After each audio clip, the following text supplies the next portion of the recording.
J'ai passé des moments vraiment horribles, on peut dire ça, parce que je me suis imaginé toutes les maladies avec tous les symptômes que j'avais. C'était une fatigue qui est dure à expliquer, un épuisement, c'est indescriptible.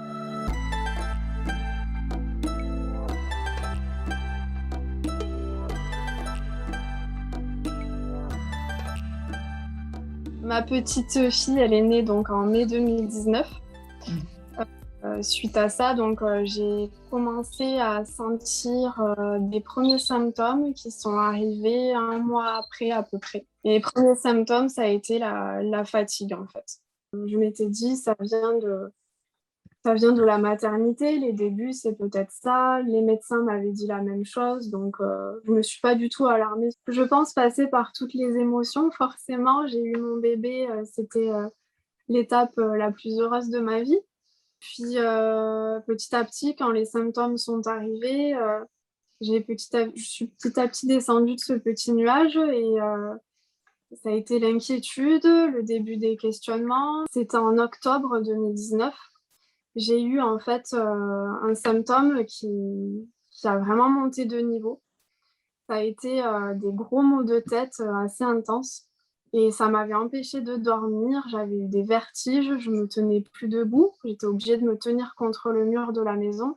J'étais sur le canapé, je pouvais plus me lever, j'avais le corps qui tremblait et je grelottais. Et donc ils m'ont amenée aux urgences. Ils m'ont dit, écoutez, on voit rien, tout est normal. Vous faites peut-être un burn-out, rentrez chez vous, reposez-vous, ça ira mieux. D'autres symptômes qui sont apparus. Ça a été notamment des douleurs articulaires. Je suis allée reconsulter ma médecin.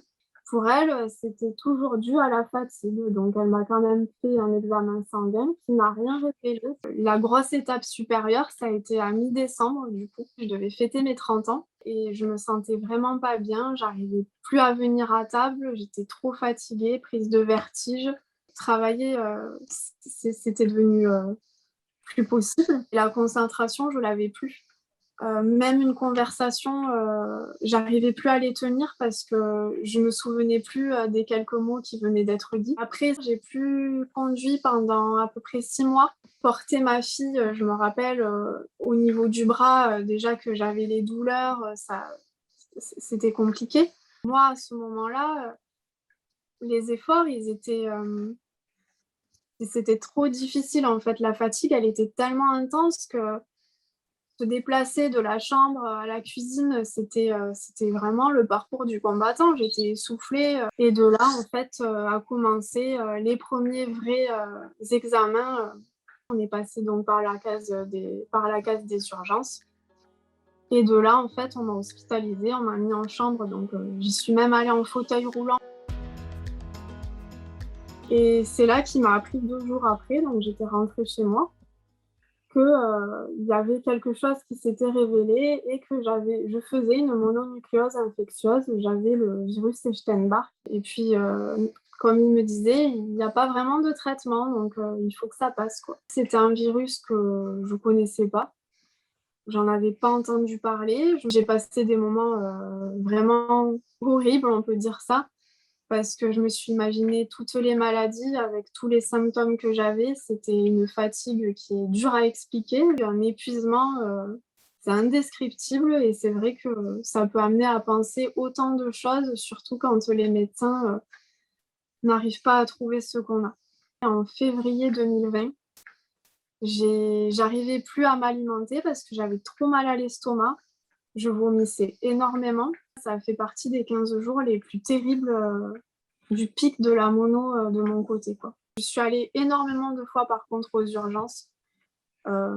Et aux urgences, j'ai été fichée, hein. J'ai pas senti d'avoir été prise au sérieux parce que quand je me rappelle cette fois où j'étais arrivée aux urgences parce que j'avais les douleurs qui étaient trop importantes, j'entendais rire derrière la porte, deviner qui est arrivé. C'est le chemin du combattant, quoi. Il faut déjà combattre la maladie, mais en plus, j'avais l'impression qu'il fallait se combattre contre le corps médical. J'ai dit d'arrêter tous les traitements qu'on m'avait donnés jusque-là, donc pour camoufler les symptômes, c'est de prendre à l'époque des probiotiques et des prébiotiques. Il fallait vraiment que je rétablisse tout l'intérieur. Après quelques semaines et au bout d'un mois, j'ai senti un soulagement et j'ai pu me réalimenter un peu plus que ce que je pouvais au début. Le foie, il est vraiment malmené pendant la mononucléose. Encore aujourd'hui, j'ai un problème hépatique que ça passait donc du coup par enlever le gluten, diminuer beaucoup le sucre et essayer aussi d'enlever le lactose. Je me sentais plus légère, j'avais moins de douleurs, moins de gêne. Et du coup, c'est quelque chose que je fais toujours aujourd'hui. Dès que je fais des écarts sur un peu trop longtemps, je sens que les symptômes reviennent. Ça va quand même beaucoup mieux.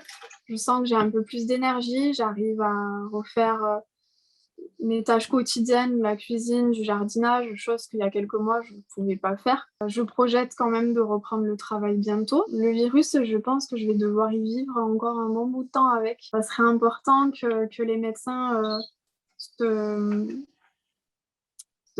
soient un peu plus au courant de ce virus. J'ai vu ma médecin traitant, j'ai vu sa remplaçante, j'avais vu un autre médecin en centre-ville. Il n'y en a aucun qui avait pensé au virus Epstein-Barr parce que j'avais pas de fièvre, j'avais pas de genre d'angine. Il faut arriver à trouver la force à trouver les médecins qui nous écoutent et ceux qui ne nous écoutent pas, il faut passer son chemin en fait.